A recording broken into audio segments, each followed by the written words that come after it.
나는 사내에 구실을 못하는 몸이다. 이 돈을 가지고 도망가서 새 인생을 살아라. 신혼 첫날 밤, 고자로 소문난 늙은 남편이 금은 보화가 가득 든 보따리를 던지며 차갑게 내뱉었답니다. 하지만 연화는 그 어마어마한 재물을 밀어내며 대답했지요. 저는 이 집에 들어온 이상 귀신이 되어서도 나가지 않을 것입니다. 돈 앞에서도 눈 하나 깜짝하지 않는 신부의 강단에 남편의 눈빛이 흔들렸답니다. 그런데 말이에요. 새벽녘 잠결에 본 남편의 몸에는 칼자국과 화살 흉터가 가득했어요. 과연 이 남자의 정체는 무엇이었을까요? 그리고 왜 천하의 만석군이 스스로를 고자라 숨기며 살았을까요? 사연 시작 전 구독 한 번만 눌러주신다면 그곳으로 행운이 가득히 뜰기를 바라겠습니다. 옛날 옛적 어느 마을에 연화라는 처녀가 살고 있었답니다. 부모님을 일찍 여의고 숙부 손에서 자란 연화는 꽃처럼 곱게 피어났지만 그 삶은 고단하기 그지없었지요. 그런데 연화의 숙부 윤서방이라는 자가 하는 짓이 참으로 한심했어요. 노름판에서 밤을 지새우며 있는 돈 없는 돈 죄다 탕진해버렸거든요. 어느 날 빚쟁이들이 윤서방의 멱살을 잡고 으르렁거렸답니다. 야, 윤서방, 오늘까지 돈 못 갚으면 내 대가리를 박살낼 줄 알아. 빚쟁이 우두머리가 윤서방의 상투를 움켜쥐며 소리쳤어요. 윤서방이 두 손을 싹싹 비비며 애걸했지요. 아이고 형님들, 딱 사흘만, 아니 이틀만 말미를 주시오. 반드시 갚겠소. 이 놈이 또 입으로만 떠드는구나. 당장 담보를 내놔. 그때 윤서방의 눈이 번뜩 빛났답니다. 문득 조카 연화의 얼굴이 떠올랐던 거예요. 형님, 내 조카 년이 하나 있는데 얼굴이 꽤 반반하오. 그년을 넘기면 되겠소. 빚쟁이가 코웃음을 쳤어요. 처녀를 판다고. 누가 그 돈도 안 되는 년을 사겠냐. 고을 끝자락에 최만석이라는 늙은이가 있지 않소. 만석군인데 고자라 장가를 못 갔다더군.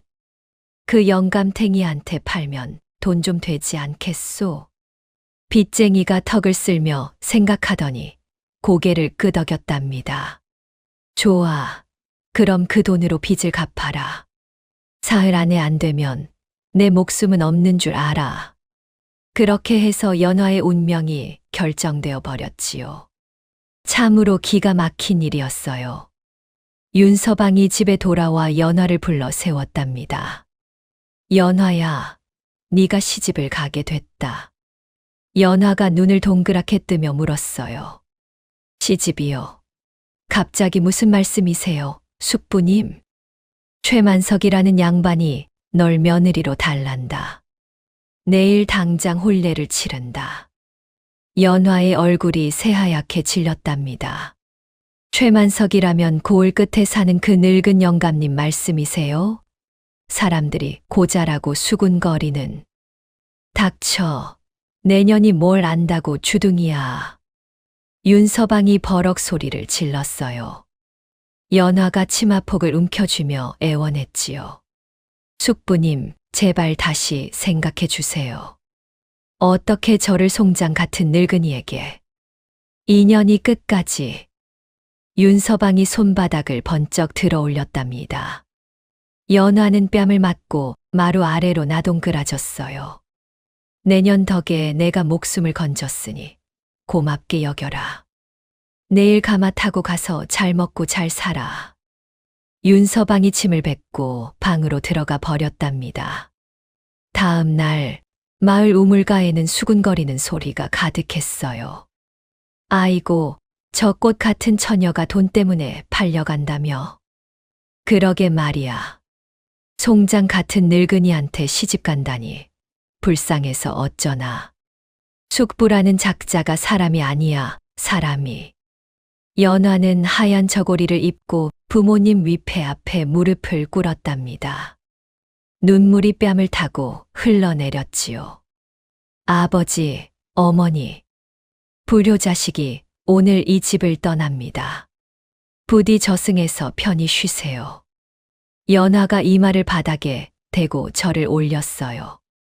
어깨가 들썩들썩 떨리고 있었답니다. 가마가 도착하자 연화는 고개를 푹 숙인 채 올라탔어요. 가마꾼들이 가마를 들어 올리며 출발했지요. 최만석의 집은 마을 끝자락, 대나무 숲으로 둘러싸인 음침한 곳에 있었답니다.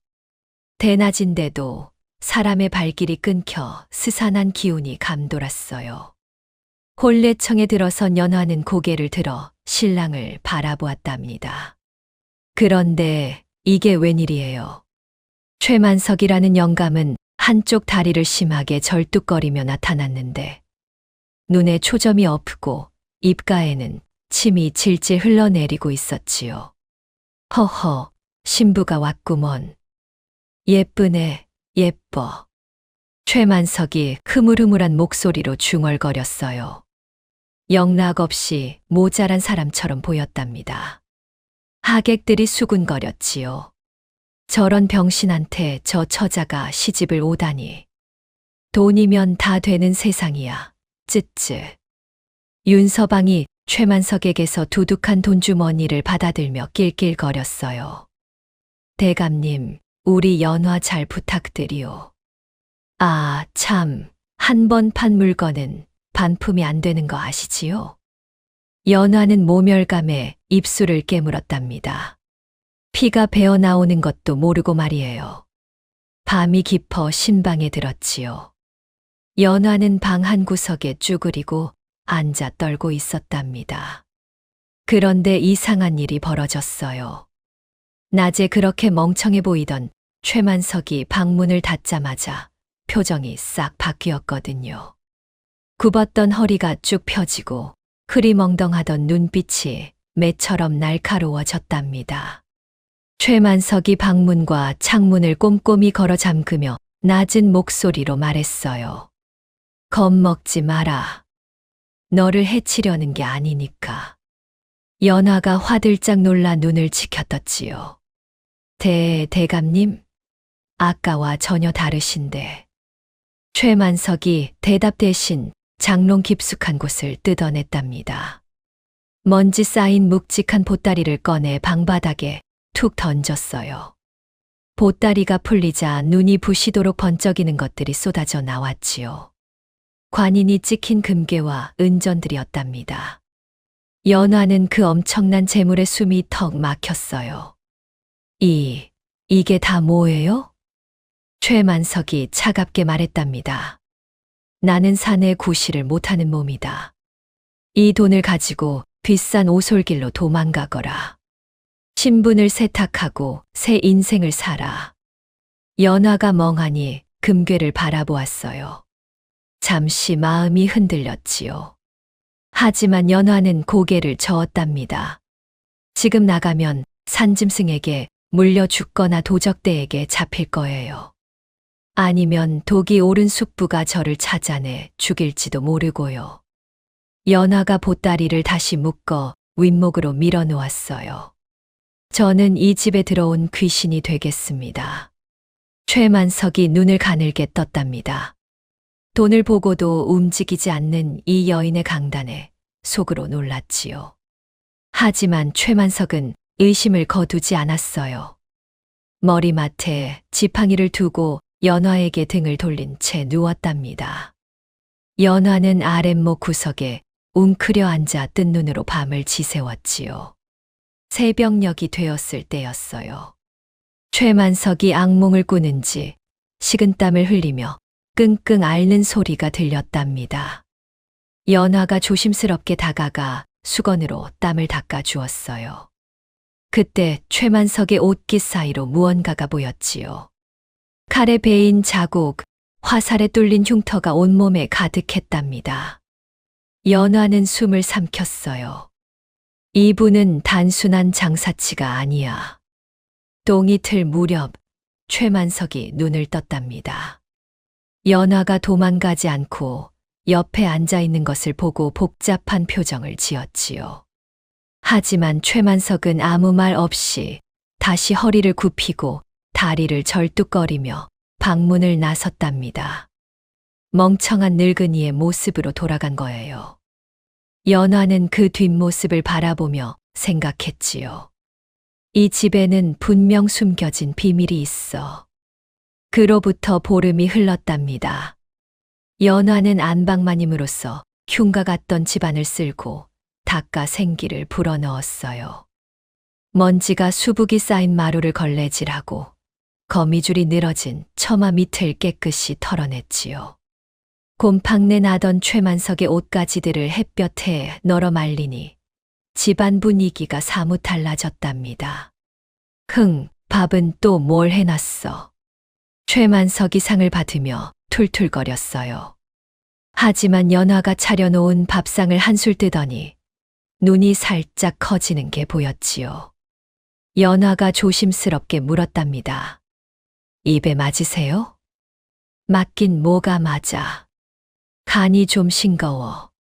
최만석이 퉁명스럽게 대꾸했지만 밥 공기를 싹싹 비우고 국물까지 들이켰어요. 연화는 그 모습을 보며 살짝 미소를 지었지요. 며칠이 더 지나자 최만석은 반찬 투정도 하지 않게 되었답니다. 연화가 끓여주는 따뜻한 국물에 굳어있던 마음이 조금씩 녹아내리고 있었던 거예요. 그 무렵 마을 주막을 운영하는 뺑덕어멈이 최만석 집을 기웃거리기 시작했답니다. 아이고 세댁, 이 늙은 것이 인사차 왔수다.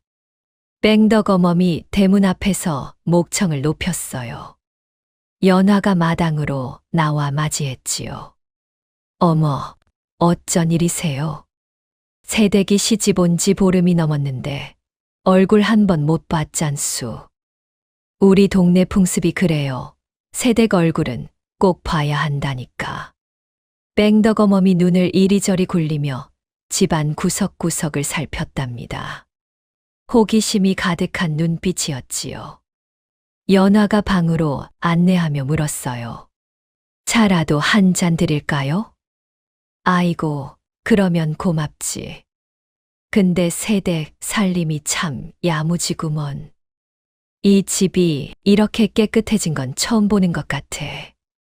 뺑덕어멈이 감탄하며 주위를 둘러보았답니다.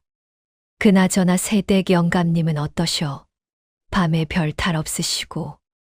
뺑덕어멈이 은근슬쩍 떠보았어요. 연화의 귀가 살짝 붉어졌지요. 네, 그냥 그렇습니다. 그냥 그렇다니, 그게 무슨 말이요? 혹시 영감님이 진짜로 그거 아니요? 뺑덕어멈이 손가락으로 아래쪽을 가리키며 속삭였답니다. 연화가 얼굴을 붉히며 고개를 저었어요. 그런 건 여쭤보셔도 대답하기 곤란해요. 아이고, 세댁이 부끄러워하는 거 보소. 알았어. 더 안 물을게. 뺑덕어멈이 킬킬 웃으며 차를 홀짝였지요. 그날 이후로도 뺑덕어멈은 틈만 나면 핑계를 대고 최만석 집을 찾아왔답니다. 소금이 떨어졌다느니 된장 맛을 봐달라느니 하면서 말이에요. 연화는 뺑덕어멈이 무언가를 염탐하러 온다는 걸 알았지만 내색하지 않고 친절하게 대했지요. 어느 날 아침이었어요. 연화가 빨래터에서 최만석의 속바지를 빨고 있었답니다. 어라, 이게 뭐지? 연화가 속바지를 들어 올려 햇빛에 비춰보았어요. 흙먼지와 함께 붉은 얼룩이 군데군데 묻어 있었지요. 이건 분명 핏자국인데. 연화의 눈이 가늘어졌답니다. 최만석이 밤마다 어딘가를 다녀온다는 의심이 피어올랐어요.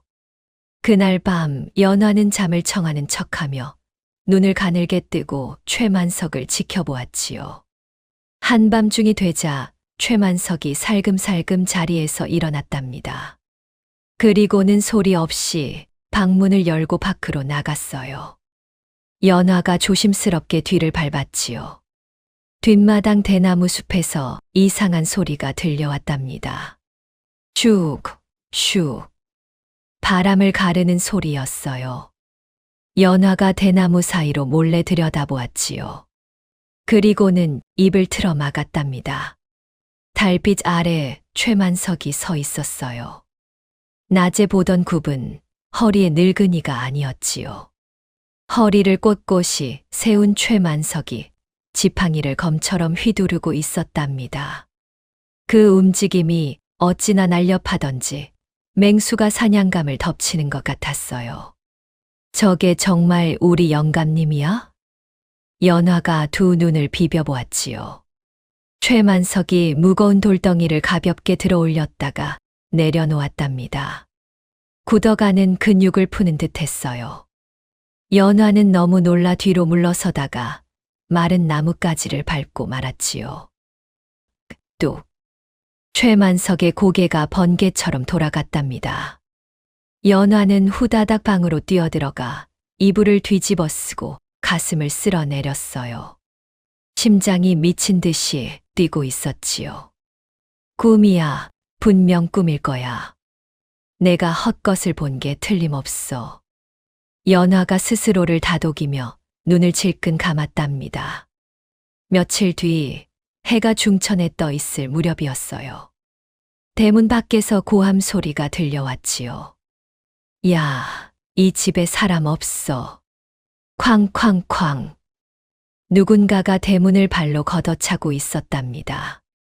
연화가 황급히 마당으로 뛰어나갔어요. 술에 취한 윤서방이 대문을 두들기며 행패를 부리고 있었지요. 숙부님, 여긴 어쩐 일이세요? 연화가 대문을 열며 소리쳤답니다. 윤서방이 비틀거리며 마당으로 들어섰어요. 술 냄새가 코를 찔렀지요. 어쩐 일이긴 뭔 어쩐 일이야. 돈 내놔, 돈. 돈이라니요. 무슨 돈 말씀이세요? 이 집에 돈이 널렸다며. 만석군 집인데 돈이 없을 리가 있어. 윤서방이 연화의 팔을 거칠게 잡아 끌었답니다. 그때 최만석이 절뚝거리며 나타났어요. 멍청한 표정을 한 채 입가에 침을 흘리면서 말이지요. 아이고 처남 어른, 오셨구먼, 오셨어. 뭐야, 이 병신 영감탱이가. 윤서방이 최만석을 노려보았답니다. 내 조카를 데려가서 뭘 헤쳐먹는 거야. 병신 주제에. 윤서방이 손바닥을 치켜들었어요. 최만석의 뺨을 때리려는 거였지요. 안 돼요. 연화가 달려들어 막아섰답니다. 철썩. 연화의 뺨에 손바닥이 떨어졌어요. 인연이 왜 맞고 나서. 윤서방이 이를 갈며 으르렁거렸지요. 최만석의 눈빛이 순간 차갑게 빛났답니다. 하지만 곧 다시 멍청한 표정으로 돌아갔어요. 처남 어른, 제발 때리지 마시오. 아이고, 무서워라. 최만석이 희죽거리며 윤서방의 바짓가랑이를 잡았답니다. 애원하는 것처럼 보였지요. 그런데 그 순간이었어요. 최만석의 손가락이 윤서방의 무릎 뒤쪽을 은밀하게 눌렀답니다. 으악. 윤서방이 갑자기 비명을 질렀어요. 다리에 쥐가 난 듯 마비가 오더니 그 자리에서 풀썩 쓰러졌지요. 아이고, 내 다리가 왜 이래. 윤서방이 땅바닥을 뒹굴며 울부짖었답니다. 최만석이 눈을 동그랗게 뜨며 고개를 갸웃거렸어요. 아이고, 처남 어른, 술을 너무 드셔서 그러신 게 아니오? 닥쳐, 이 병신아. 아파 죽겠네. 윤서방이 기어서 대문 밖으로 빠져나갔답니다. 자기가 왜 넘어졌는지도 모른 채 말이에요. 연화가 대문을 닫으며 안도의 한숨을 내쉬었지요. 영감님, 괜찮으세요? 연화가 최만석의 얼굴을 살폈답니다. 아까 윤서방이 휘두른 손길의 뺨이 살짝 붉어져 있었어요. 괜찮다. 별것도 아닌데. 최만석이 퉁명스럽게 대꾸했지요.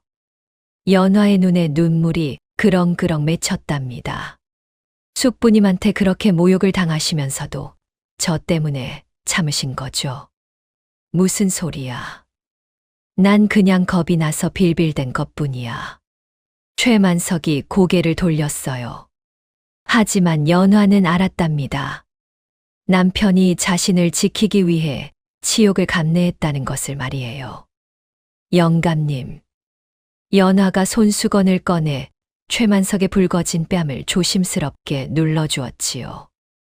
뭐 하는 거야? 최만석이 움찔하며 피하려 했답니다. 가만히 계세요. 부었단 말이에요. 연화가 다정하게 말하며 계속 뺨을 어루만졌지요.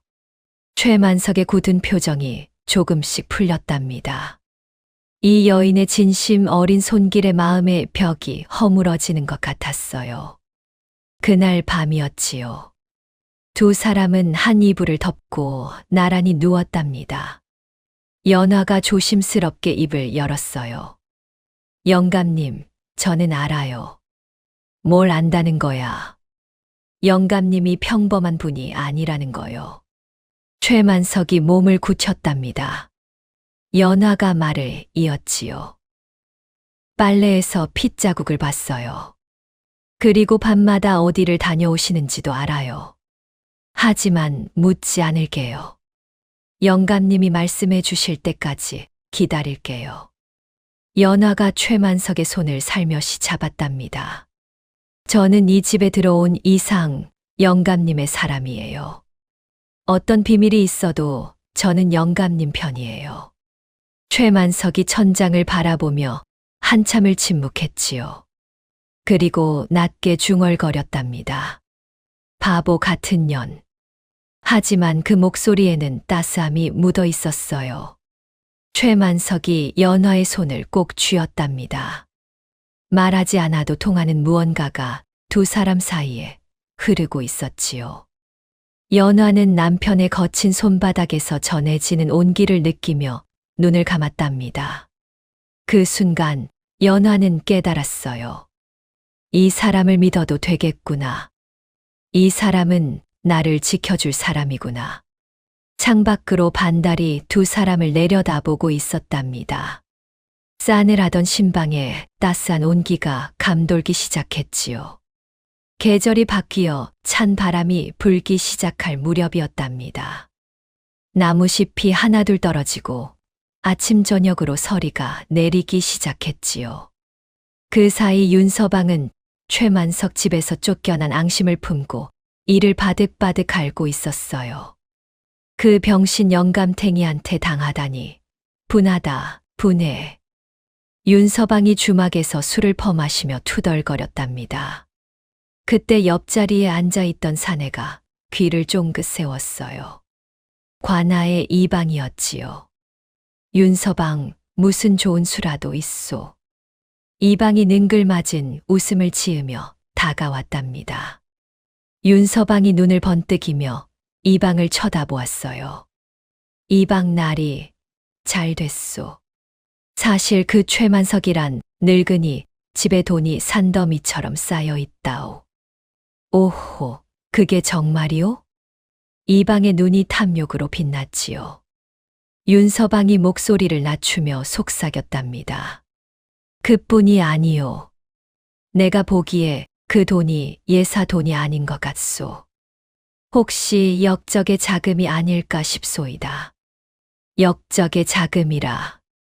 이방이 무릎을 쳤어요. 그렇다면 관아에서 압수해야 마땅하지 않겠소? 윤서방이 고개를 끄덕이며 낄낄거렸답니다. 그러니까 말이오. 나리께서 좀 도와주시면 그 돈을 나눠 가질 수 있지 않겠소? 이방이 턱을 쓸며 생각에 잠겼지요. 하지만 관아에서 공식적으로 움직이면 윗선에 보고해야 하고, 그러면 우리 몫이 줄어들 게 아니오. 그러면 어쩌면 좋겠소. 왈패들을 보내서 몰래 털어오는 게 낫겠소. 밤에 슬쩍 들어가서 돈만 챙겨오면 누가 알겠소? 윤서방이 손뼉을 쳤답니다. 역시 이방날이 머리가 좋으시오. 두 사람은 머리를 맞대고 흉계를 꾸몄어요. 죄 없는 사람을 해치려는 못된 짓이었지요. 며칠 뒤 최만석이 장터에 나갔답니다. 평소처럼 다리를 절며 지팡이를 짚고 어슬렁거렸지요. 그런데 웬 낯선 사내가 최만석의 뒤를 슬금슬금 밟고 있었어요. 최만석이 걸음을 멈추면 사내도 멈추고 최만석이 걸으면 사내도 따라 걸었지요. 최만석이 속으로 생각했답니다. 누군가 나를 감시하고 있군. 하지만 최만석은 내색하지 않았어요. 멍청한 표정을 유지한 채 천천히 집으로 돌아왔지요. 집에 돌아온 최만석은 연화를 불렀답니다. 여보, 잠깐 이리 와봐. 연화가 부엌에서 손을 씻고 나왔어요. 왜 그러세요, 영감님? 최만석이 목소리를 낮추며 말했지요. 오늘 밤 위험할 것 같다. 누군가 우리 집을 노리고 있어. 연화의 얼굴이 하얗게 질렸답니다. 어떻게 아셨어요? 장터에서 느꼈어.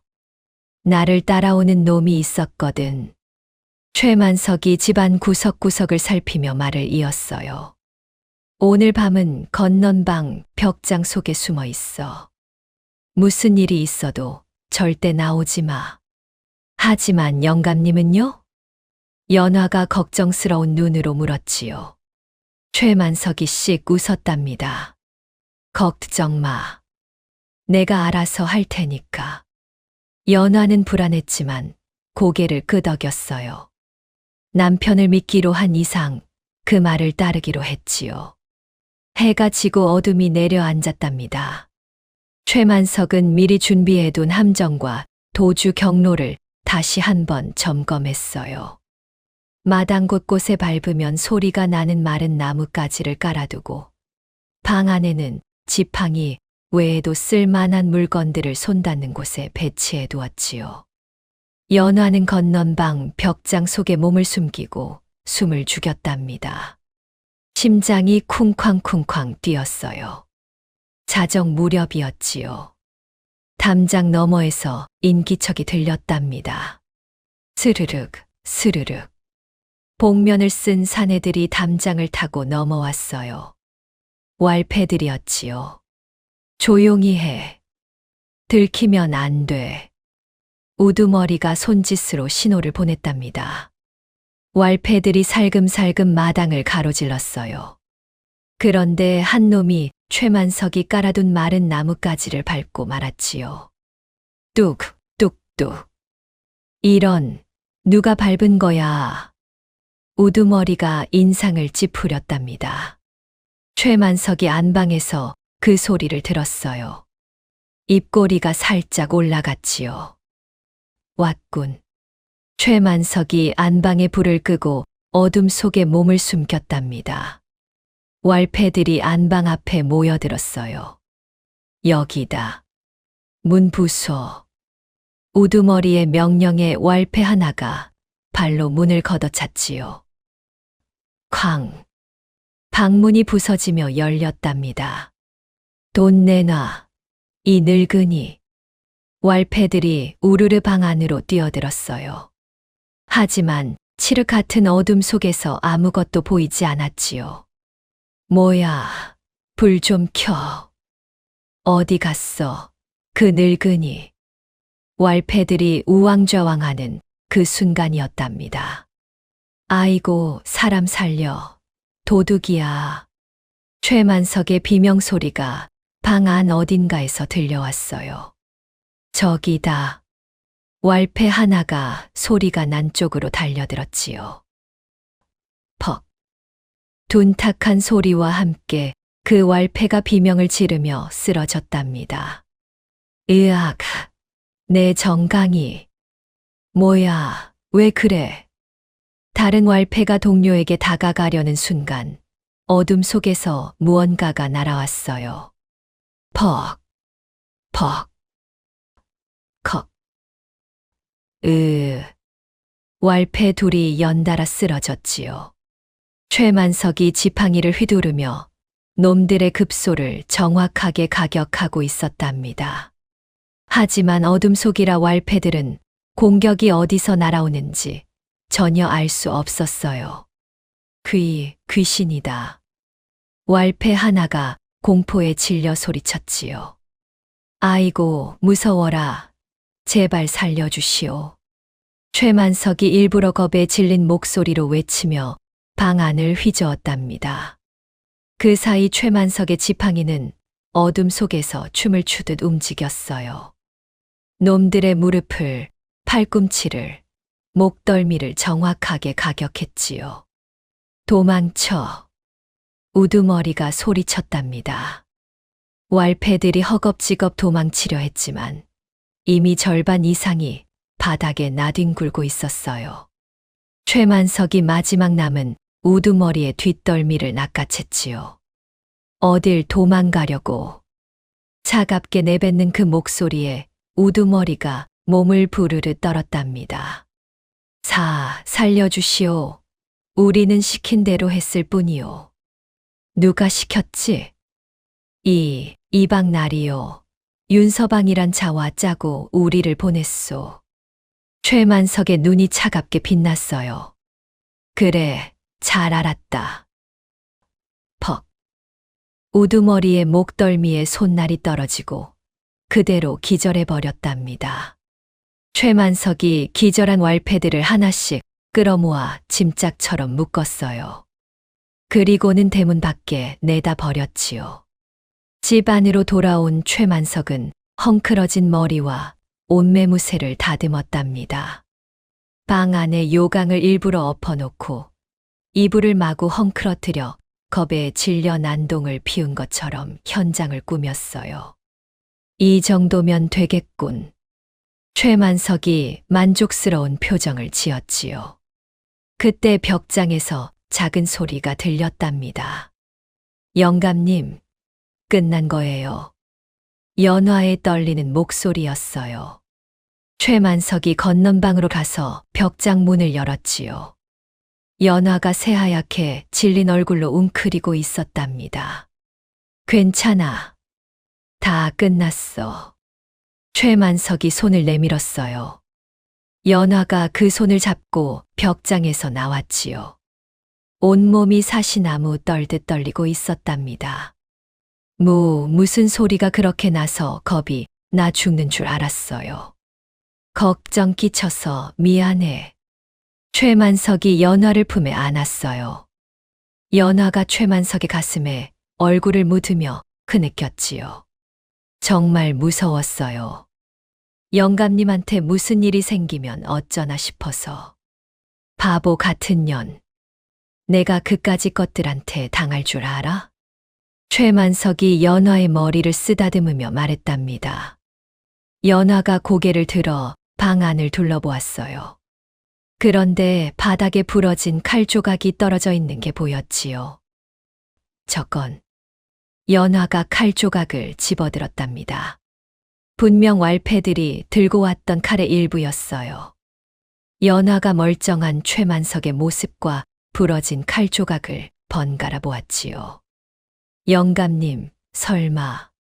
최만석이 아무 말 없이 연화를 바라보았답니다. 연화의 눈에서 눈물이 주르륵 흘러내렸어요. 영감님이 저를 구해주신 거죠? 혼자서 그 많은 놈들을. 최만석이 고개를 끄덕였지요. 연화가 최만석의 손을 꼭 잡았답니다. 고마워요, 영감님. 정말 고마워요. 고맙긴 뭐가 고마워. 내 마누라를 내가 지키는 게 당연한 거지. 최만석이 퉁명스럽게 말했지만 연화를 아는 팔에 힘이 들어갔어요. 날이 발짝 깨어난 왈패들이 비틀거리며 이방에게 돌아갔답니다. 이방 날이 그 집에 무서운 게 있소. 우두머리가 사시나무 떨듯 떨며 보고했지요. 무서운 게 뭐야? 귀신인지 숨겨둔 경호원인지 모르겠는데 어둠 속에서 우리를 다 때려 눕혔소. 이방이 인상을 찌푸렸답니다. 그 병신 늙은이가 직접 한 건 아니고? 천만에요. 그 영감탱이는 무서워서 비명만 질러댔소. 분명 다른 누군가가 있었소. 이방이 턱을 쓸며 생각에 잠겼지요. 호의 무사를 숨겨두고 있었나. 어쨌든 그 늙은이가 직접 한 건 아니겠군. 이방은 최만석이 직접 싸웠다고는 꿈에도 생각하지 못했답니다. 그저 운 좋은 늙은이라고만 여겼지요. 윤서방도 그 소식을 듣고 분통을 터뜨렸어요. 에이, 못난 놈들. 그것도 못하고. 하지만 윤서방 역시 최만석의 정체에 대해서는 전혀 의심하지 않았답니다. 최만석은 창문 너머로 밝아오는 아침 해를 바라보며 중얼거렸지요. 아직은 때가 아니야. 조금만 더 기다리자. 왈패들이 물러간 뒤로 며칠이 지났답니다. 최만석은 깊은 생각에 잠겨 있었어요. 연화가 이미 많은 것을 눈치챘다는 걸 알고 있었지요. 더 이상 숨기는 것이 오히려 위험할 수도 있겠다 싶었답니다. 어느 날 저녁 최만석이 연화를 안방으로 불렀어요. 여보, 잠깐 앉아봐. 연화가 조심스럽게 자리에 앉았지요. 남편의 표정이 평소와 달리 진지했거든요. 최만석이 방문을 닫고 연화 앞에 무릎을 꿇었답니다. 영감님, 왜 그러세요? 연화가 화들짝 놀라 일으키려 했어요. 잠깐만. 할 말이 있어. 최만석이 연화의 손을 잡으며 말했지요. 그동안 너한테 거짓말을 많이 했어. 이제 다 털어놓으려고 해. 연화가 숨을 삼키며 고개를 끄덕였답니다. 최만석이 천천히 입을 열었어요. 나는 원래 선대왕을 모시던 내금의장이었어. 내금의장이요. 연화의 눈이 휘둥그레졌지요. 그래. 왕의 곁에서 목숨을 바쳐 호위하는 무관이었지. 그런데 간신들의 모함에 빠져 역적 누명을 썼어. 최만석의 목소리가 낮게 가라앉았답니다. 함께했던 동료들이 모두 죽임을 당했어. 나만 겨우 목숨을 건졌지. 연화가 손으로 입을 막으며 들었어요. 그때 동료들이 목숨보다 소중히 여기던 군자금이 있었어. 언젠가 누명을 벗고 나라를 위해 써야 할 이로운 돈이었지. 그럼 첫날 밤에 보여주셨던 그 금괴가. 그래. 그게 바로 그 돈이야. 최만석이 고개를 끄덕였지요. 나는 그 돈을 지키기 위해 숨어 살아야 했어.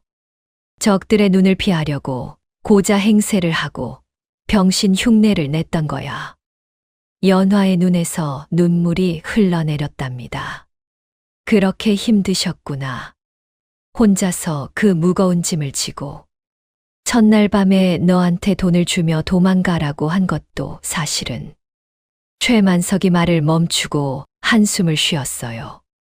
죄 없는 너를 이 위험한 삶에 끌어들이기 싫었어.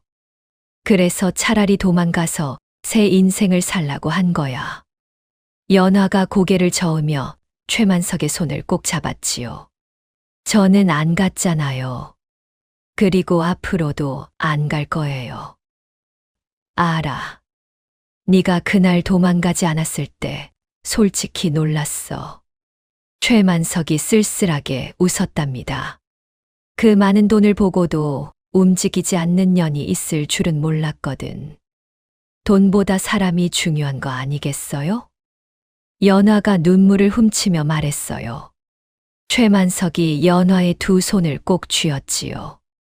여보, 이제 내 정체를 아는 사람은 이 세상에서 너 하나뿐이야. 그러니까 부탁이 있어. 생사를 함께할 동지가 되어줘.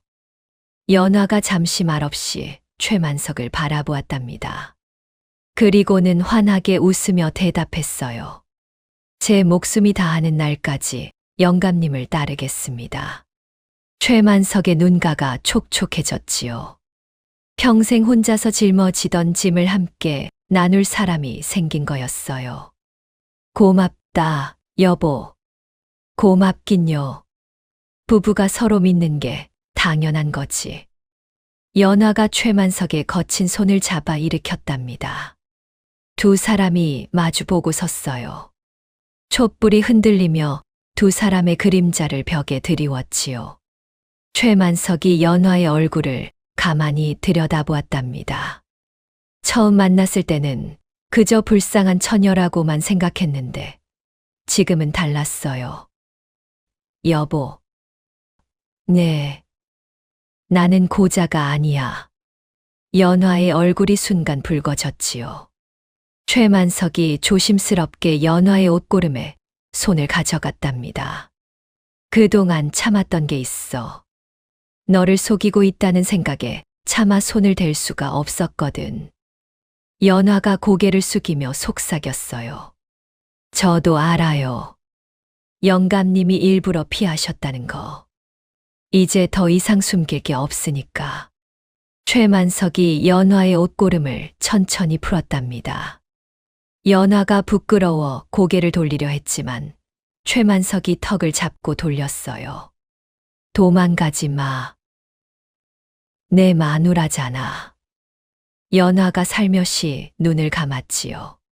촛불이 흔들리고 두 사람의 그림자가 하나로 겹쳐졌답니다. 오랜 세월 독수공방하며 수련에만 매진했던 최만석이었어요.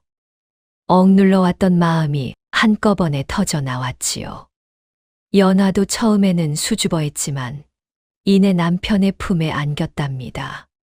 서로를 향한 마음이 뜨겁게 불타올랐어요. 신방에는 새벽 달기 울 때까지 뜨거운 열기가 가득했지요. 다음 날 아침이 밝았답니다. 최만석이 마당으로 나와 빗자루를 들었어요. 콧노래가 절로 나오는군. 최만석이 흥얼거리며 마당을 쓸었지요. 얼굴이 환하게 펴져 있었답니다. 10년 묵은 체증이 내려간 듯 몸이 가벼웠어요. 부엌에서 연화가 아침상을 차리고 있었지요. 얼굴이 발갛게 물들어 있었답니다. 영감님, 진지 드세요. 연화가 상을 들고 나오다가 최만석과 눈이 마주쳤어요. 부끄러워서 고개를 확 돌렸지요. 최만석이 피식 웃으며 다가왔답니다. 왜 고개를 돌려? 어젯밤에는 안 그러더니. 아, 그런 말씀 하지 마세요. 연화가 얼굴을 붉히며 소리쳤어요. 최만석이 연화의 허리를 살짝 감싸며 속삭였지요. 오늘 밤도 기대해. 영감님. 연화가 최만석의 가슴을 밀었지만 입꼬리가 살짝 올라가 있었답니다. 두 사람은 이제 단순한 부부가 아니었어요. 세상의 비밀을 공유한 운명 공동체가 되었지요. 서로를 바라보는 눈빛이 전과는 확연히 달랐답니다. 거기에는 믿음과 사랑이 가득 담겨 있었어요. 며칠 뒤 최만석이 마당 구석을 파헤쳤답니다. 땅 속에서 기름 종이에 쌓인 긴 물건이 나왔어요. 녹이 슬었지만 여전히 날카로운 검이었지요. 이걸 쓸 날이 올 줄은 몰랐는데 최만석이 검을 꺼내 숫돌에 갈기 시작했답니다. 스르륵 스르륵. 연화가 대야에 물을 담아 옆에 내려놓았어요. 제가 도와드릴 일은 없어요? 망 좀 봐줘. 누가 오면 알려주고. 알겠어요. 연화가 대문 쪽을 살피며 자리를 잡았지요. 최만석이 검을 갈면서 말했답니다. 머지않아 마지막 싸움이 올 거야. 그때를 대비해야 해. 마지막 싸움이요? 그래. 내 누명을 벗고 동료들의 한을 풀어줄 날이 올 거야. 연화가 고개를 끄덕이며 말했어요. 저도 할 수 있는 건 다 할게요. 영감님 혼자 두지 않을 거예요.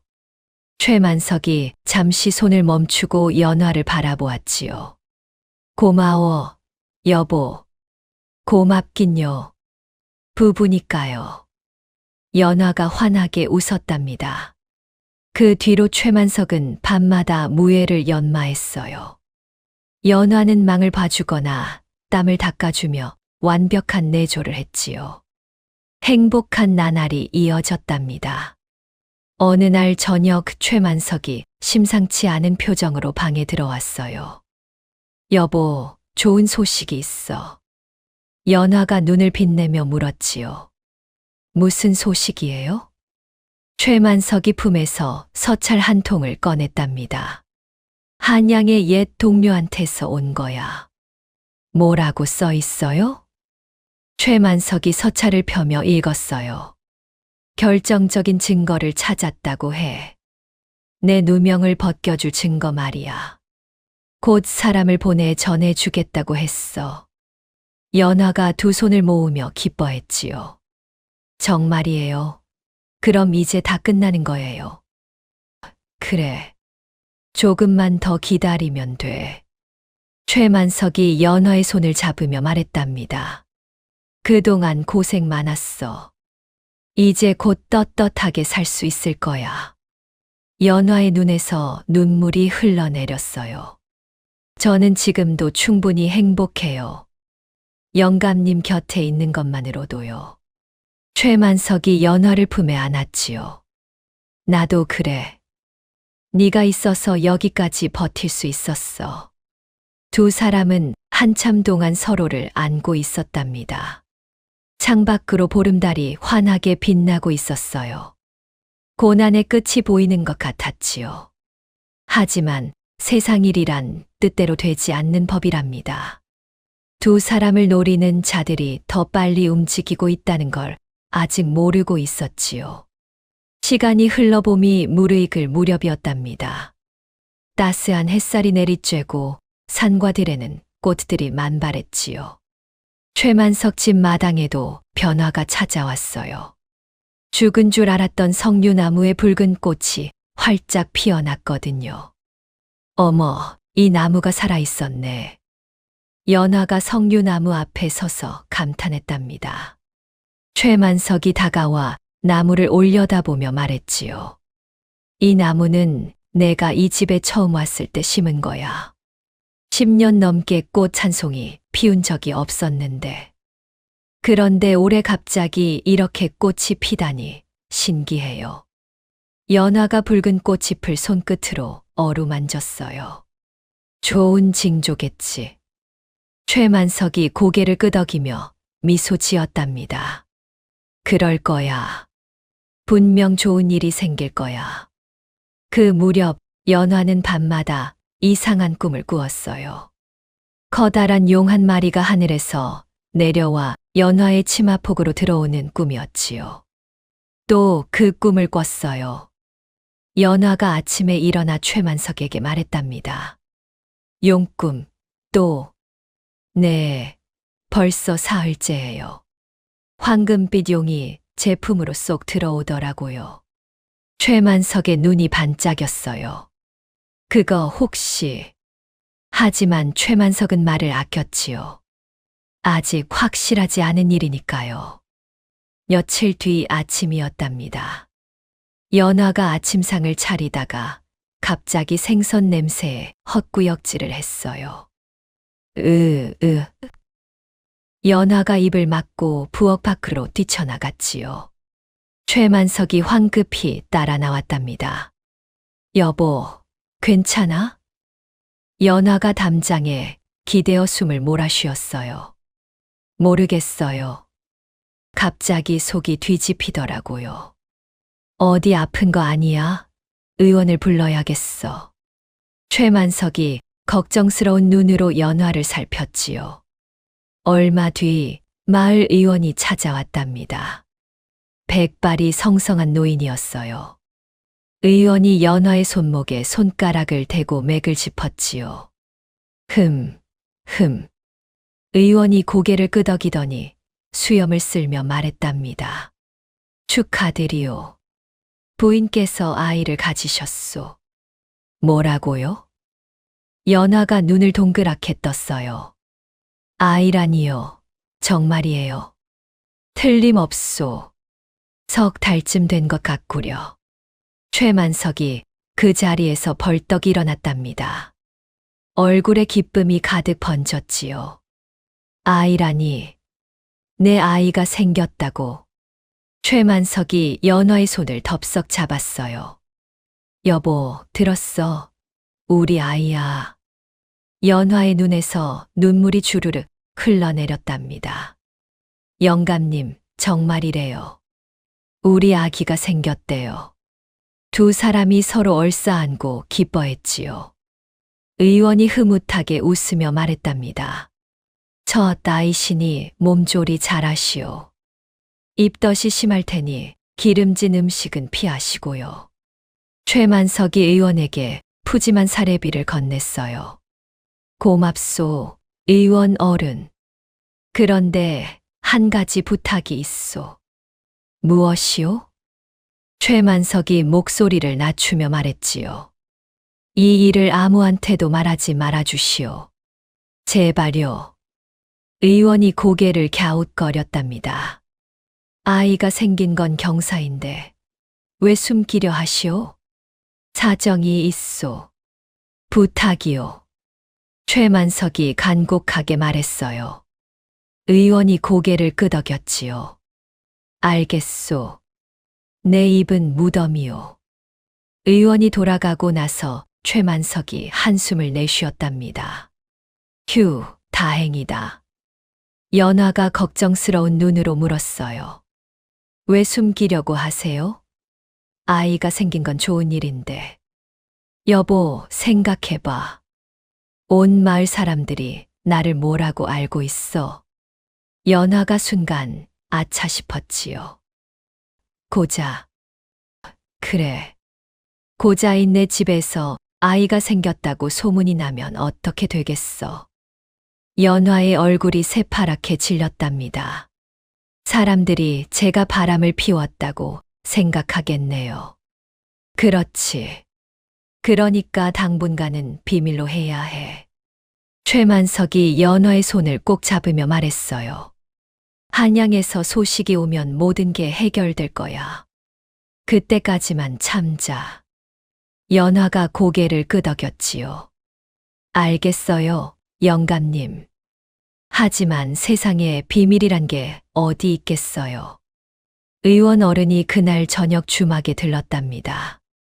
막걸리 몇 사발을 마시니 입이 근질근질해졌지요.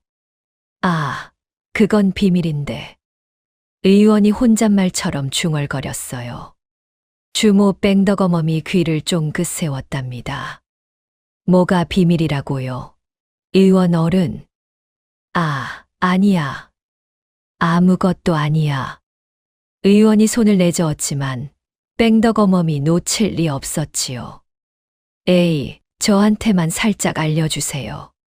절대 다른 사람한테 안 말할게요. 뺑덕어멈이 막걸리를 한 사발 더 따라주며 꼬셨답니다. 의원이 술기운에 입이 풀렸어요. 사실은 말이야, 최만석 대감 집에 아이가 생겼어. 네. 뺑덕어멈의 눈이 휘둥그레졌지요. 최만석 대감 집이라면 그 고자 영감 집 말이에요. 쉿, 목소리 낮춰. 그렇다니까. 의원이 손가락을 입에 대며 말했답니다. 그런데 비밀로 해달라고 신신당부를 하더라고. 그러니까 너도 아무한테도 말하면 안 돼. 그럼요, 그럼요. 제가 어떻게 그런 걸 떠벌리겠어요. 뺑덕어멈이 연신 고개를 끄덕였지요. 하지만 의원이 나가자마자 뺑덕어멈의 입이 방정맞게 열렸답니다. 아니, 이 동네 사람들, 들어봐요. 최만석 영감 집에 애가 생겼대요. 주막에 있던 사람들이 일제히 돌아보았어요. 뭐라고? 그 고자 영감 집에. 말도 안 돼. 씨가 없는데 어떻게 애가 생겨? 사람들이 웅성웅성 떠들기 시작했지요. 그럼 뭐야? 그 젊은 마누라가 바람을 피운 거야? 틀림없어. 씨 도둑질을 한 게지. 소문은 삽시간에 온 마을로 퍼져나갔답니다. 윤서방이 주막에서 이 이야기를 들었어요. 술잔을 탁 내려놓으며 무릎을 쳤지요. 이거야말로 하늘이 준 기회다. 윤서방의 눈이 탐욕으로 번들거렸답니다. 이방날이 어디 있소?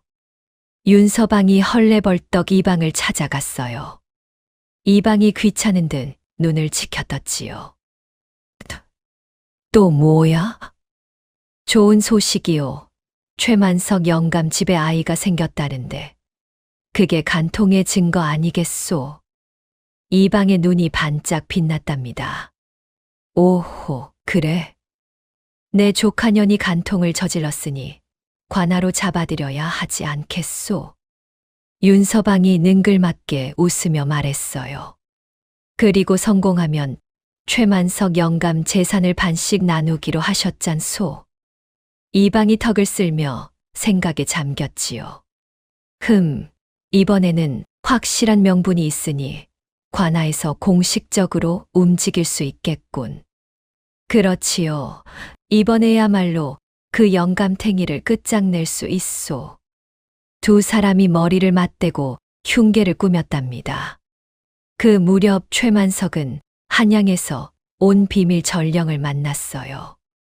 대감 오래 기다리셨습니다. 전령이 허리를 숙이며 말했지요. 소식은 어떻게 됐느냐?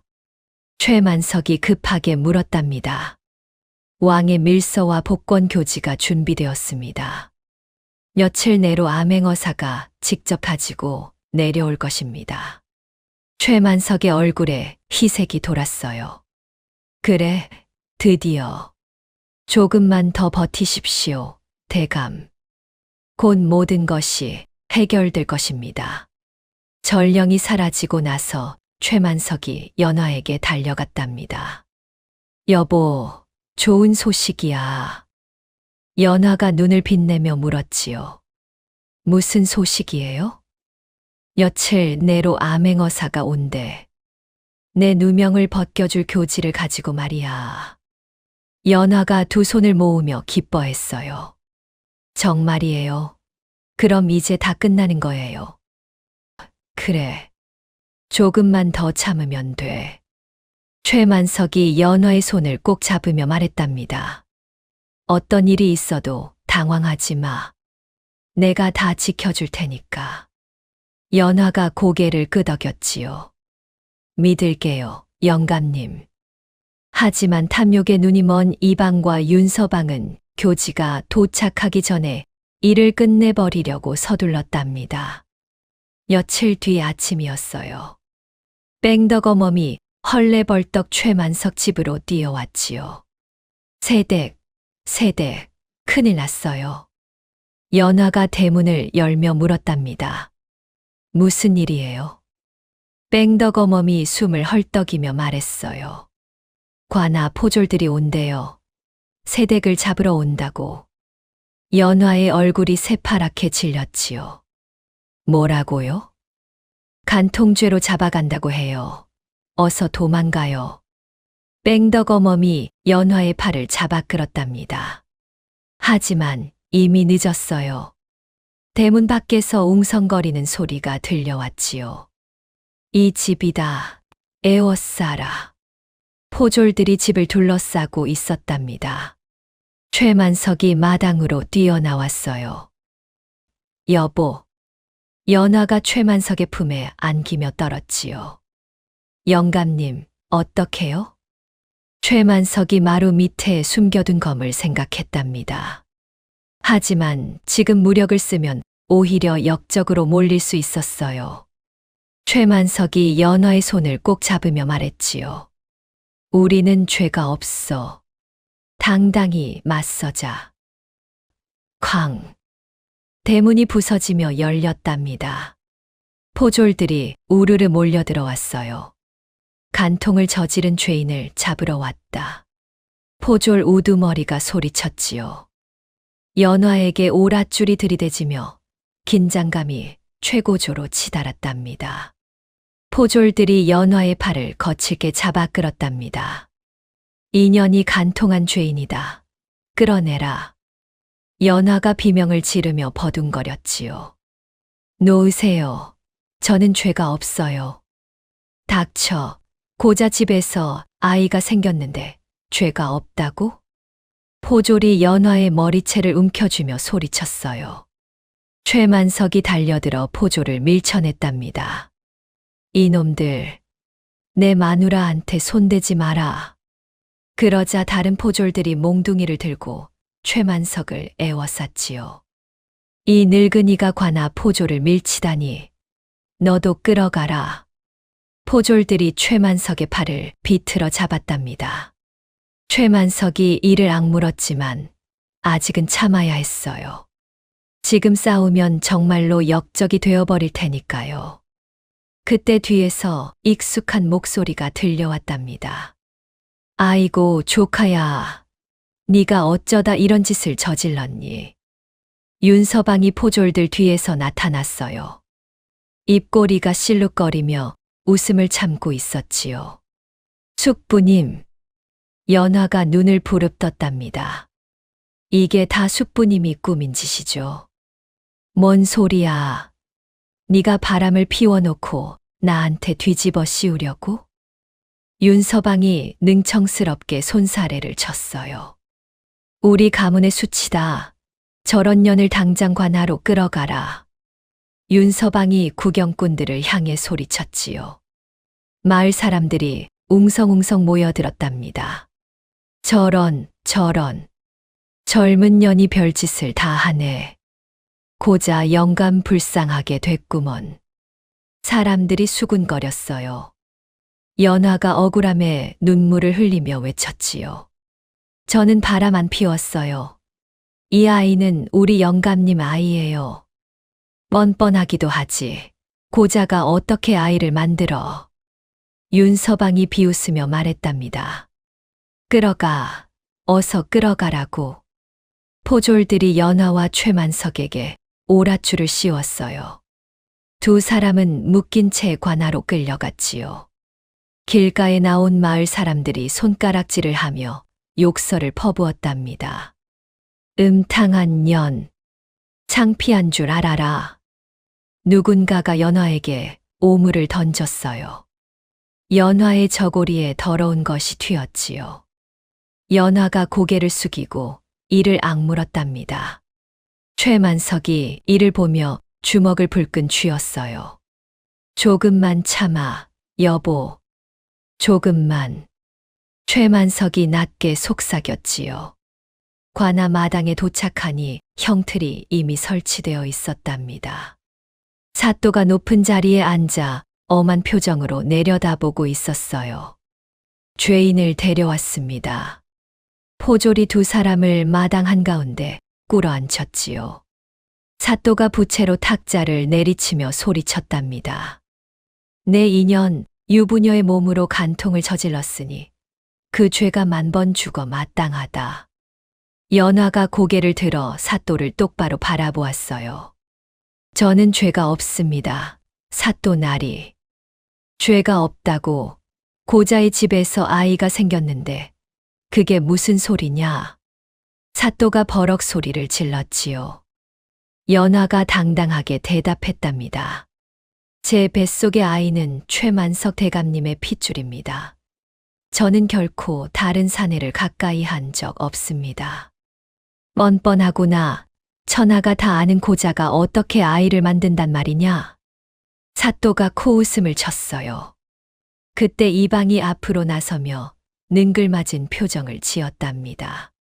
사또 나리, 확실하게 하려면 최만석 영감의 바지를 벗겨서 확인해 보면 되지 않겠습니까? 뭐라고? 최만석의 눈이 번뜩였지요. 진짜 고자인지 아닌지 직접 눈으로 보면 확실하지 않겠습니까? 허허허. 이방이 음흉하게 웃었답니다. 관아 마당에 웃음소리가 터져 나왔어요. 모욕적인 제안이었지요. 최만석이 이를 악물며 참았답니다. 주먹에 핏줄이 불끈 섰지만 아직은 때가 아니었어요. 사또가 손을 내저으며 말했지요. 그건 나중에 하고 일단 전연의 입부터 열게 해라. 누구와 정을 통했는지 불어라. 형리들이 연화 앞으로 다가왔답니다. 자백하면 편하게 해주마. 상대가 누구냐? 저는 간통하지 않았습니다. 아무리 물어봐도 대답은 같습니다. 연화가 고개를 저으며 외쳤어요. 사또가 인상을 찌푸리며 명령했지요.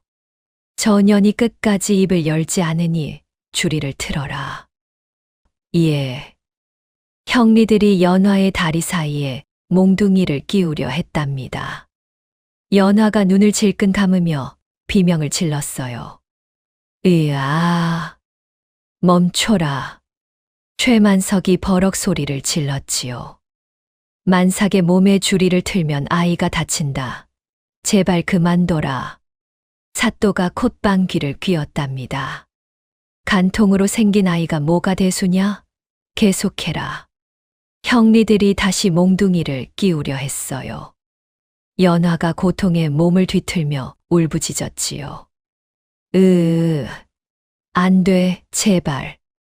최만석의 눈이 시뻘겋게 충혈되었답니다.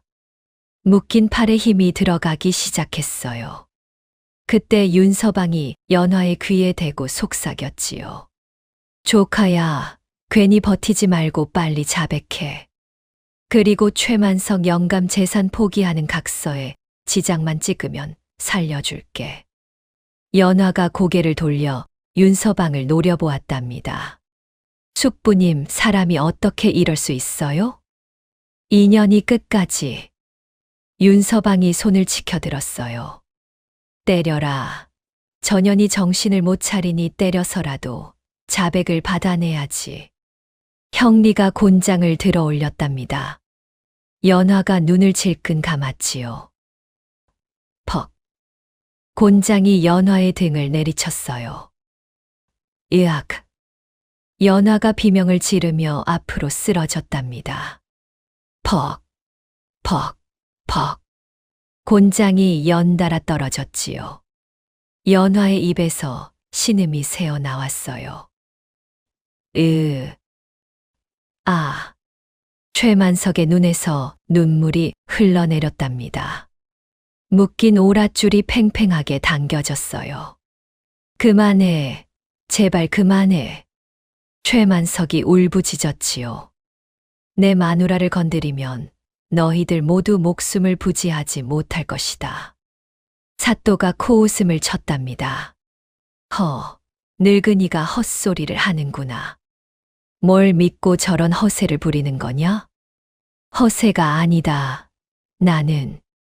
최만석이 입을 열려는 순간 형리가 연화의 다리에 몽둥이를 끼웠어요. 으아. 연화의 처절한 비명이 관아 마당을 가득 채웠답니다. 그 순간이었지요. 뚝. 이상한 소리가 들렸어요. 뚜둑. 사람들이 고개를 돌려 소리가 난 쪽을 바라보았답니다. 최만석의 팔을 묶고 있던 두꺼운 오랏줄이 끊어지고 있었어요. 핏줄이 붉어진 팔에서 무시무시한 힘이 뿜어져 나오고 있었지요.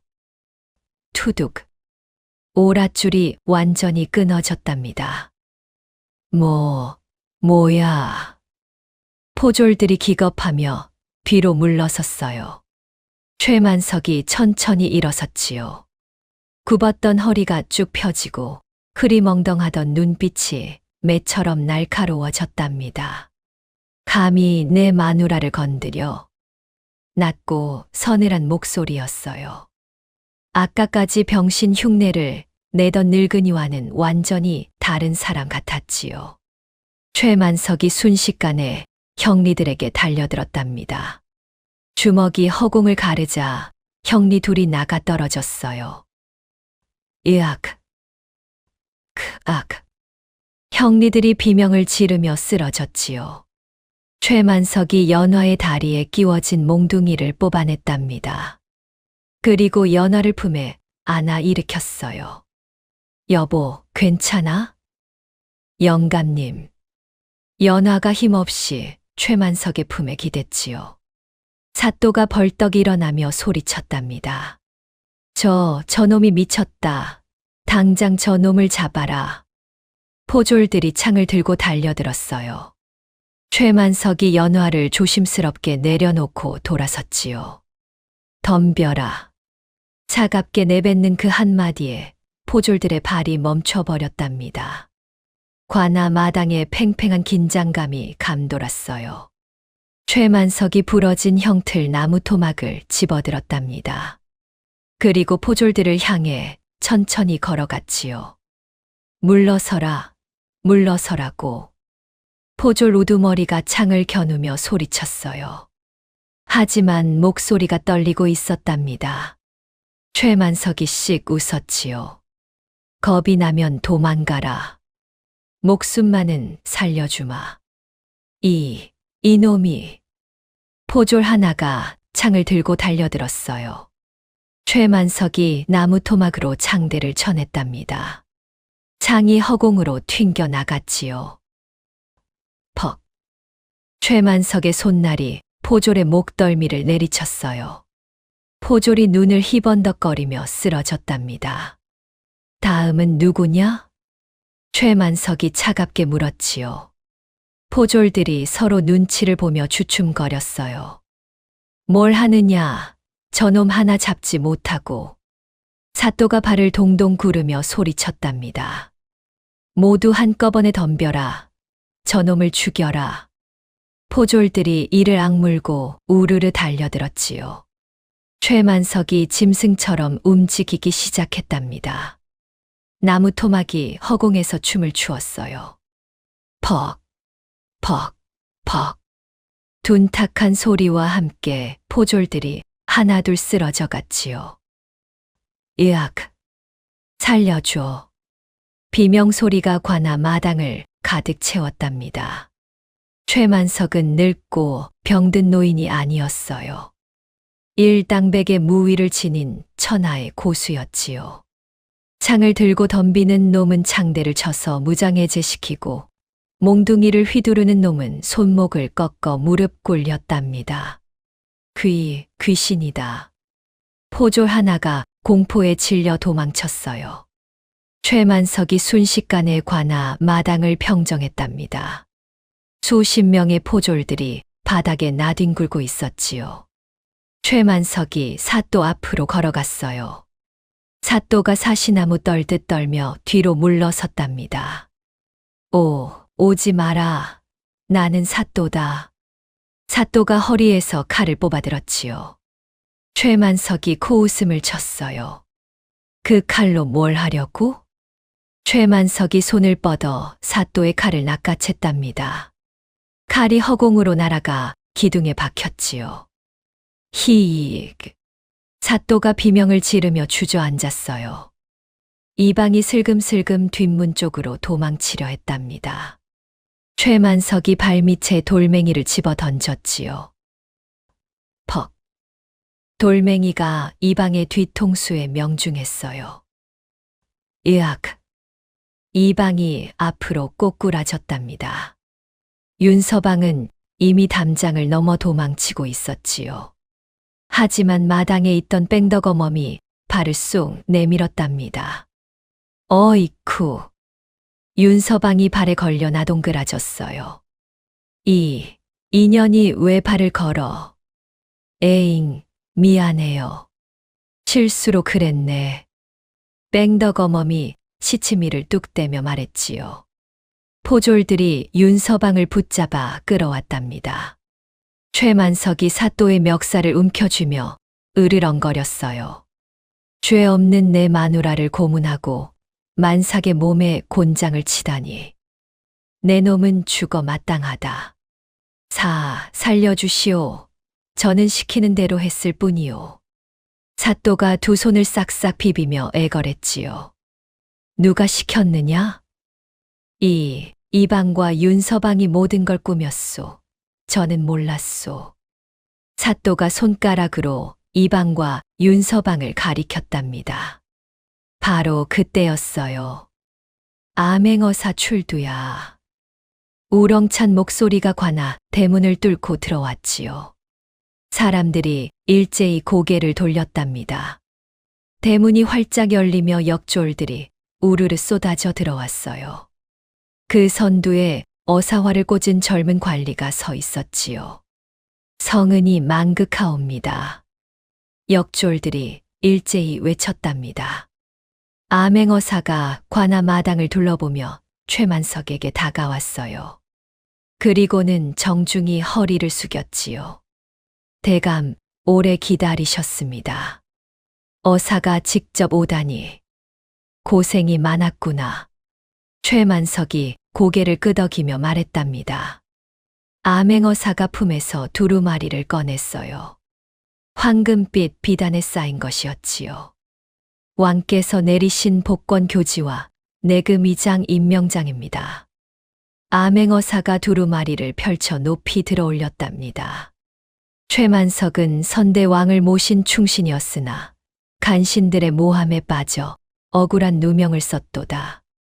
이제 그 누명을 벗기고 내금이장의 직책을 복권하노라. 암행어사가 교지를 낭독했어요. 관아 마당이 술렁거렸지요. 내금이장이라고? 저 늙은이가 왕을 호위하던 무관이었어. 사람들이 수군거렸답니다. 사또가 벌떡 일어나며 소리쳤어요. 그건 가짜다. 역적이 꾸민 연극이야. 암행어사가 차갑게 사또를 노려보았지요. 감히 왕의 교지를 가짜라 하느냐? 저 늙은이가 역적이란 말이오. 속지 마시오. 사또가 발악했답니다. 최만석이 암행어사의 허리에서 칼을 뽑아들었어요. 황금 장식이 달린 명검이었지요. 이 칼이 뭔지 아느냐? 최만석이 칼을 들어 햇빛에 비췄답니다. 칼날에 새겨진 용 문양이 번쩍였어요. 이건 선대왕께서 내금이장에게 하사하신 벼른검이다. 이 칼이 가짜로 보이느냐? 최만석이 칼끝을 사또의 목에 겨누었지요. 사또의 얼굴이 새파랗게 질렸답니다. 살려주시오. 사또가 바닥에 납작 엎드려 빌었어요. 이방도 허겁지겁 기어와 머리를 조아렸지요. 잘못했습니다. 제발 목숨만 살려주십시오. 윤서방은 벌써 오줌을 지린 채 벌벌 떨고 있었답니다. 조카야, 나야, 숙부다. 제발 살려줘. 윤서방이 연화에게 손을 뻗으며 애걸했어요. 연화가 차갑게 고개를 돌렸지요.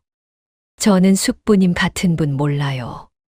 암행어사가 역졸들에게 명령했답니다. 사또와 이방 윤서방을 포박하라. 무고와 고문, 탐관오리의 죄를 물을 것이다. 예. 역졸들이 세 사람에게 오랏줄을 씌웠어요. 안 돼. 나는 사또다. 살려줘. 제발. 세 사람이 발버둥 쳤지만 소용없었지요. 뺑덕어멈이 앞으로 나서며 손을 번쩍 들었답니다. 어사나리, 저도 할 말이 있어요. 암행어사가 눈썹을 치켜 올렸어요. 뭐냐? 저 최만석 대감이 고자가 아니라는 증거가 있어요. 뺑덕어머미씩 웃으며 말했지요. 무슨 증거냐? 제가 밤마다 담장 너머로 들은 게 있거든요.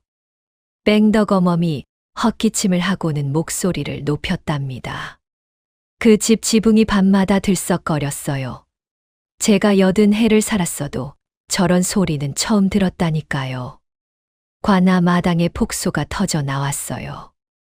연화가 얼굴을 붉히며 고개를 숙였지요. 어머, 부끄러워라. 최만석도 헛기침을 하며 딴청을 피웠답니다. 그건 그냥 바람 소리였을 거야. 에이, 무슨 바람이 그렇게 규칙적으로 불어요? 뺑덕어멈이 능글맞게 눈을 찡긋했지요. 암행어사가 웃음을 참으며 말했답니다. 알겠다. 최대감이 고자가 아님이 증명되었으니 간통 누명은 완전히 벗겨졌다. 연화가 최만석의 품에 안겨 엉엉 울었어요. 영감님, 끝난 거예요. 정말 끝난 거예요? 그래, 여보. 다 끝났어. 최만석이 연화의 머리를 쓰다듬으며 말했지요. 고생했다. 이제 다 끝났어. 연화가 최만석의 가슴에 얼굴을 묻고 흐느꼈답니다. 마을 사람들이 두 사람을 애워싸며 환호성을 질렀어요. 만세, 만세. 최대감 만세. 아까까지 손가락질하던 사람들이 손바닥이 빠지게 박수를 쳤지요. 암행어사가 역졸들에게 명령했답니다. 사또와 이방, 윤서방을 옥에 가두어라. 9일 엄히 처벌할 것이다. 예. 역졸들이 세 사람을 끌고 나갔어요.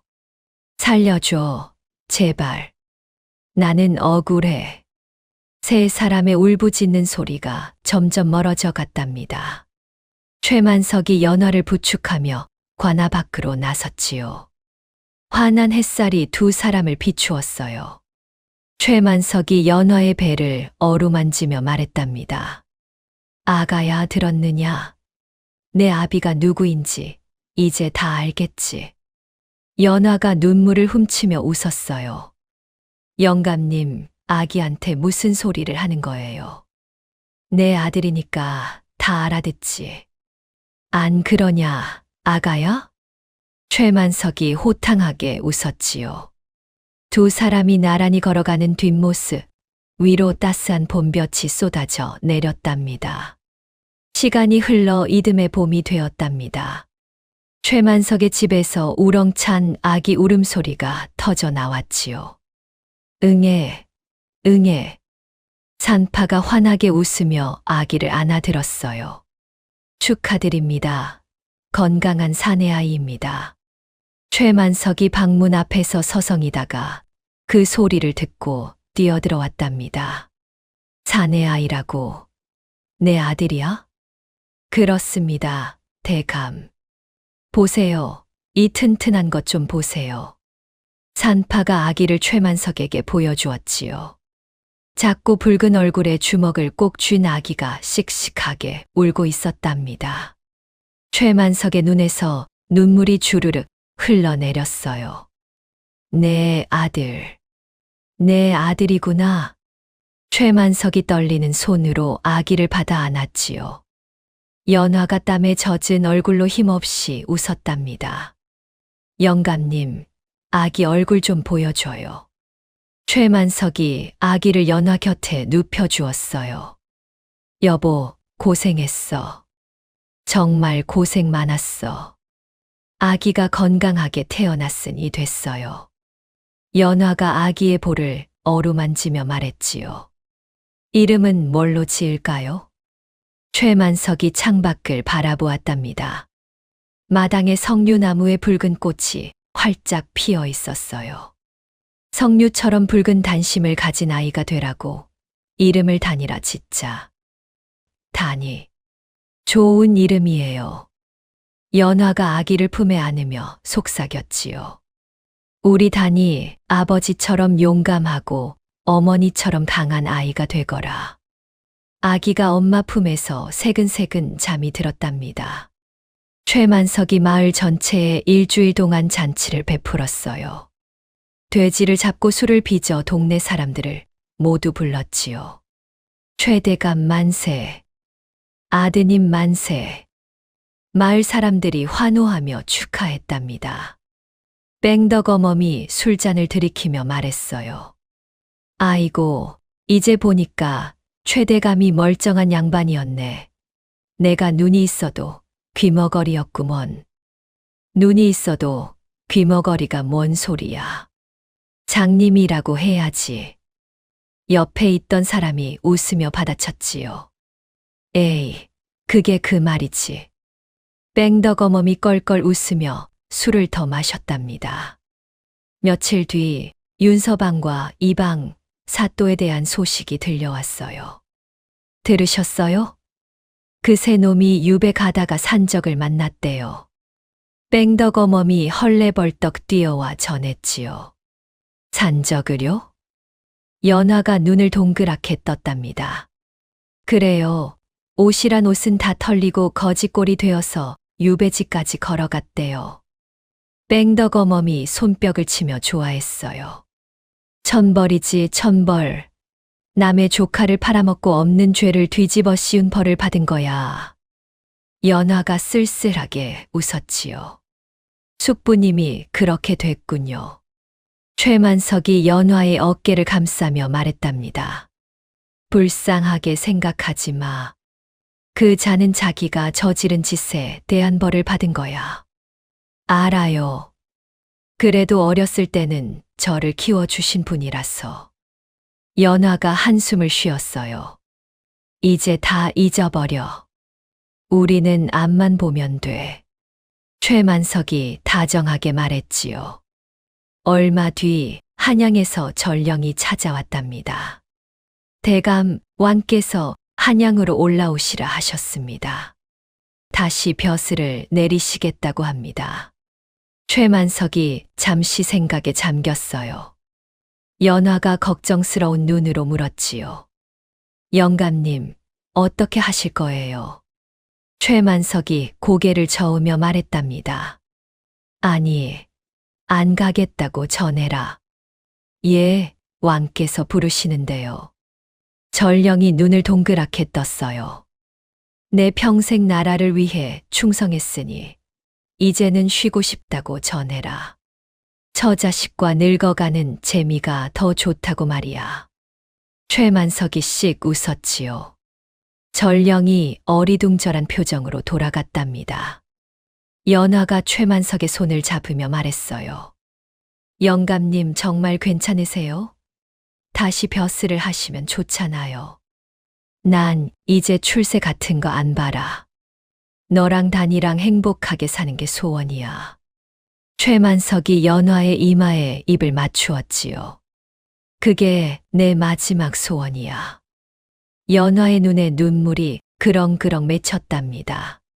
저도 그래요, 영감님. 영감님 곁에서 늙어가는 게 제 소원이에요. 세월이 물 흐르듯 흘러갔답니다. 최만석은 자신의 재산을 풀어 마을에 서당을 지었어요. 가난한 아이들에게 글과 무예를 가르치며 후학을 양성했지요.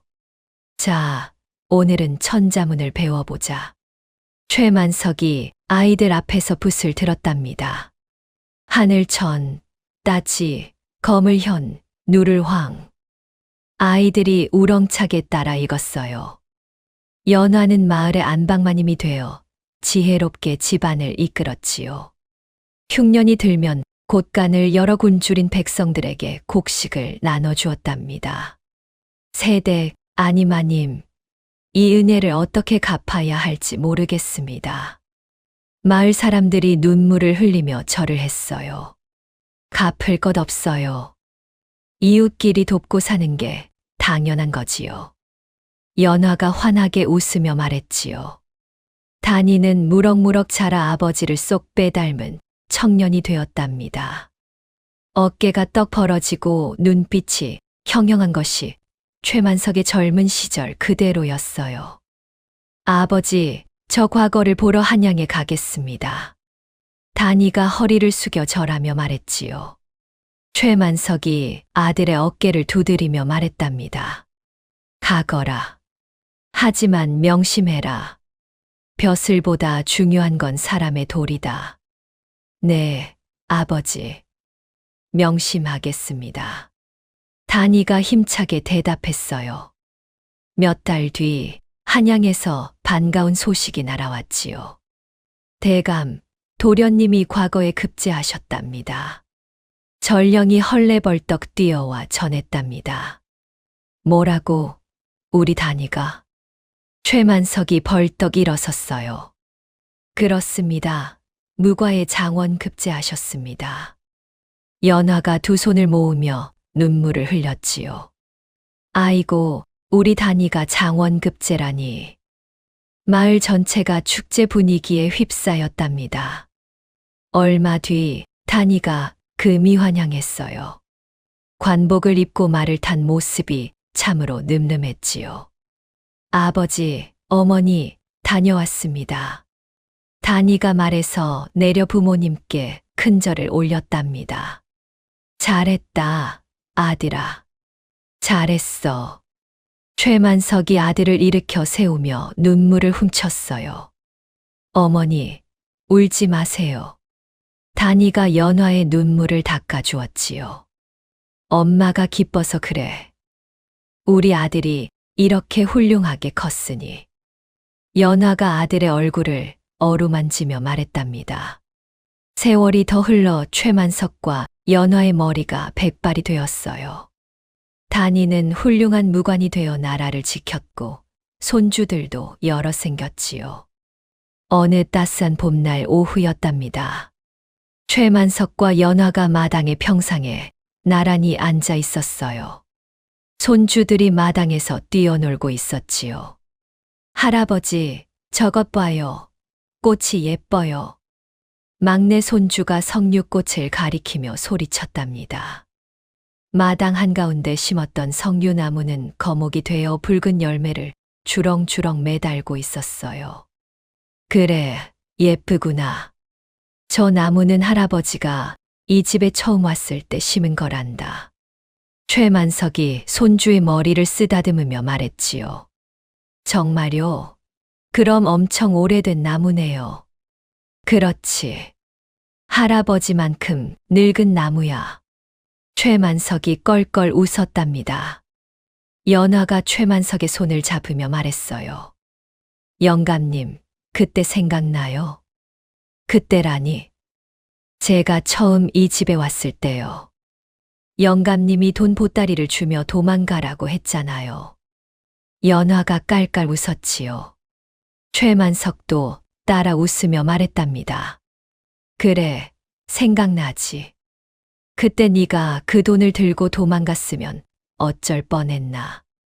그랬으면 영감님은 평생 총각 귀신으로 늙어 죽었겠지요. 연화가 장난스럽게 받아쳤어요. 허허, 이 사람이. 최만석이 연화의 어깨를 툭 쳤지요. 두 노부부가 소년처럼 웃었답니다. 저녁 노을이 붉게 물들기 시작했어요. 석류나무 아래 앉은 두 사람의 모습이 한 폭의 그림처럼 아름다웠지요. 여보, 고마워. 최만석이 연화의 주름진 손을 꼭 잡으며 말했답니다. 뭐가요? 평생 내 곁을 지켜줘서. 힘들 때도 떠나지 않고 함께 해줘서. 최만석의 눈가가 촉촉해졌어요. 연화가 최만석의 어깨에 머리를 기대며 말했지요. 저야말로 고마워요. 저를 사람 취급해 주시고 목숨 걸고 지켜주셔서. 바보 같은 년. 내 마누라를 내가 지키는 게 당연한 거지. 최만석이 퉁명스럽게 말했지만 목소리가 떨리고 있었답니다. 두 노부부가 서로의 어깨에 기대어 붉게 물드는 저녁 노을을 바라보았어요. 그 모습은 한 폭의 그림처럼 아름다웠지요. 훗날 사람들은 이 부부의 이야기를 전설처럼 전했답니다. 겉모습만 보고 사람을 판단해서는 안 된다는 교훈과 함께요. 사람들은 이 이야기를 밤에 피는 석류꽃이라 불렀어요. 남몰래 피어난 사랑이 마침내 환하게 빛났다는 뜻이었지요. 최만석이 스르르 눈을 감으며 편안한 숨을 내쉬었답니다. 연화가 그 곁을 지키며 손을 꼭 잡았어요. 영감님, 다음 생에도 저를 찾아와 주실 거죠? 당연하지. 다음 생에도, 그 다음 생에도 널 찾아갈 거야. 최만석이 눈을 감은 채 미소 지었지요. 석류나무에서 붉은 꽃잎이 바람에 흩날렸답니다. 마치 두 사람의 사랑을 축복하듯이요. 자, 이렇게 고자 대감에 숨겨진 비밀 이야기가 끝이 났답니다. 이렇게 해서 고자 대감 최만석과 팔려온 신부 연화의 이야기가 막을 내렸답니다. 세상 사람들은 겉모습만 보고 최만석을 병신이라 손가락질했지요.